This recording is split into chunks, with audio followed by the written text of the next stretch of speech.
کسی کو مت پکارو کسی مدد کے لیے سوائے اللہ. وَأَنَّ الْمَسَاجِدَ لِلَّهِ فَلَا تَدْعُوا مَعَ اللَّهِ أَحَدًا. اللہ کے ساتھ، یعنی ایک تو یہ کہ اللہ کو چھوڑ کر کسی کو پکارنا، ایک ہے اللہ کے ساتھ پکارنا، اللہ کو بھی پکارنا اوروں کو بھی پکارنا. بدترین شرک ہے دعا اللہ کے لیے، ندا اللہ کے لیے. اس کا بھی ذرا میں تجزیہ کر دوں آپ. دیکھیے، ایک ہے عام مادی قوانین دنیا کے جو ہے اس کے تحت کسی سے مدد چاہنا. بھائی ذرا مجھے پانی پلا دینا، یہ بھی آپ نے مدد چاہیے ہے نا.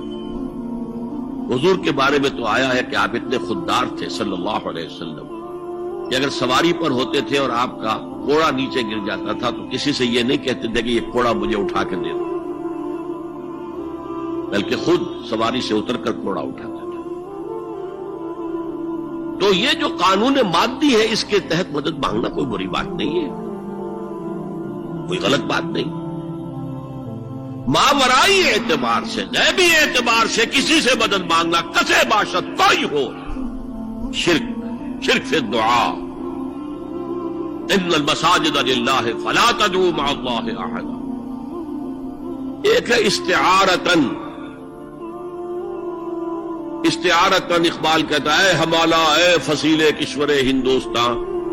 تو یہ خطاب بالکل ایک استعارہ سا ہے. اسی معنی میں مولانا حالی نے اپنی مسدس کے اختتام پر جو مناجات لکھی ہے، اے خاصہ خاصان رسول وقت دعا ہے، امت میں تیری آ کے عجب وقت پڑا ہے. وہ دی جو بڑی شان سے نکلا تھا وطن سے، پردیس میں وہ آج غریب الغربا ہے. تو اس معنی میں اس لفظ استعمال ہو جائے تو اس پر بہت زیادہ الرجک بھی نہیں ہونا چاہیے. لیکن غیبی طور پر کسی کے بارے میں یہ عقیدہ رکھ کر کہ وہ میری مشکل کشائی کر سکتا ہے، حاجت روائی کر سکتا ہے، میری مدد کر سکتا ہے، یہ شرک ہے اور اس کے شرک ہونے میں کوئی شک نہیں. ان المساجد للہ فلا تدعوا مع اللہ احد. اب دیکھیے، ہمارے یہ فرشتے یہاں بیٹھے ہیں نا، ہم کہہ سکتے ہیں ذرا بھائی میرا یہ کام کر دینا؟ نہیں کہہ سکتے. جبرائیل کو پکار سکتے ہیں، اے جبرائیل ذرا میرا یہ کام کر دینا؟ نہیں. وہ عالم غیب کی شے ہے. کسی ولی اللہ کی روح کو پکار کر کہنا کہ میری یہ مشکل دور کر دے؟ نہیں. اللہ سے کہے، اللہ کو پکارے، اللہ جس کے ذریعے سے چاہے آپ کی ضرورت پوری کر دے. اس سے کیا غرض ہے؟ ہم نہ فرشتے کو پکار سکتے ہیں اور نہ کسی ولی اللہ کو پکار سکتے.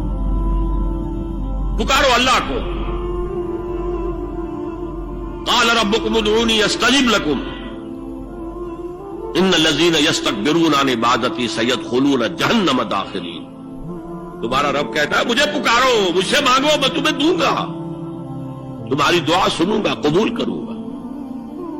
اور جو بربنائے تکبر مجھ سے نہیں مانگتے وہ جہنم میں داخل ہوں گے، ذلیل و خوار ہوں گے. حضور نے ایک بات مجھے متن یاد نہیں ہے، بہت پیاری فرمائی. دیکھو، انسانوں سے تم مانگتے ہو کچھ تو ایک دفعہ تو اس کے ماتھے پر، تیوری پر بل پڑ ہی جاتا ہے، یہ کیوں میرے سامنے ہاتھ سوال کیا، کیوں مجھے سے مانگ رہا ہے. چلیے بعد میں کچھ وہ دے ہی دے، ناگوار گزرتا ہے. ارے اس سے مانگو جو کہتا ہے کہ مجھ سے مانگو اور میں دوں گا.